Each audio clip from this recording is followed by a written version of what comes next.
Hello guys! Nagluto ako ng corned beef ampalaya. Pero bago muna natin umpisahan yan, huwag niyo kalimutan mag-subscribe sa aking channel.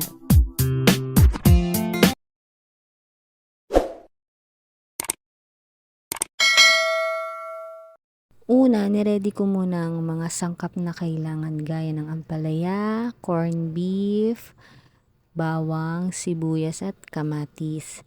Una, hiniwa ko muna ang mga ampalaya ng ganyang size. Tapos, nagpipit ako ng 4 cloves ng bawang at hiniwa ko lang siya ng ganyang kaliit. Sunod naman ang paghiwa ng sibuyas ng ganyang sukat lang. Hindi ko na siya masyadong pinino kasi okay na sa akin yung ganyan. Tapos, sinunod ko yung kamatis.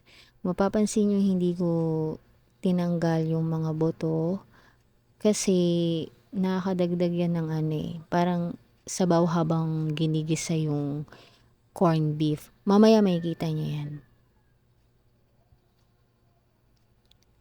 At pagkatapos niyan, yung ampalaya, nilagyan ko siya ng konting asin, tapos yamukos ko ng ganyan para matanggal yung sobrang pait niya.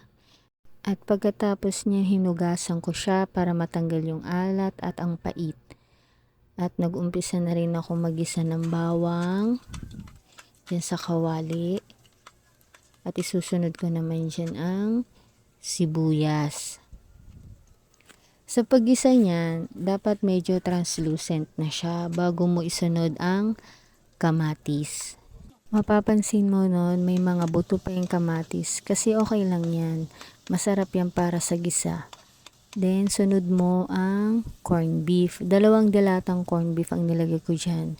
Ang suggest ko, magandang lagay na corned beef, yung chunks. Masarap talaga siya. Pag chunks, para sa akin na, kasi medyo may malaki-laki pa pag ngunguya ka, di ba? Kaya mas okay para sa akin kung chunks ang ilalagay mo dyan na corned beef. Tapos yan. Tapos ko halu-haluin yan, no, nagtubig na siya.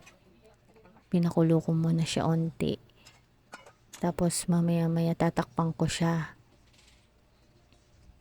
After niya, nilagay ko na yung ampalaya. Papansin mo na medyo nabawasan ng sabaw o tubig ang ginisa nating corned beef. Ayan, no, natuyot na siya. Kaya pwede mo naman din lagyan niya ng tubig para pag pakukulaan mo yung ampalaya, di ba? Kailangan medyo may tubig siya o masabaw. Yan, nilagyan ko na siya ng onting tubig para makatulong sa pagpapalambot ng ampalaya.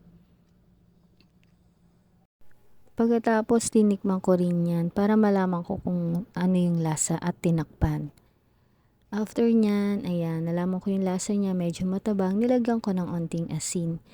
Pero pag sa tingin nyo medyo maalat, dahil yung corned beef may lasa na, pwede nyo naman din lagyan ng konting asukal para magbalanse ang lasa.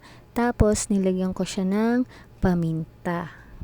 Then, masarap din ng may paminta sa niluluto natin. Tapos, sinalo-halo ko sila. Yan, para mag-blend yung lahat ng sangkap na nilagay mo, yung mga pampalasa. Pagkatapos niyan, lalagyan ko ulit siya ng konting tubig kasi medyo natuyo na siya. At sa tingin nyo na paglagay nyo ng tubig, medyo matabang o ano man, kayo na mag-adjust ng pampalasa. Tapos, nilagyan ko na yan ng flavor enhancer. Pwedeng Vichin o Magic Sarap. Tapos, tinakpan ko na.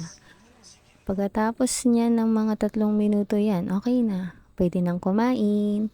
Salamat sa panonood guys. Huwag niyo kalimutan mag-subscribe sa aking channel. Bye!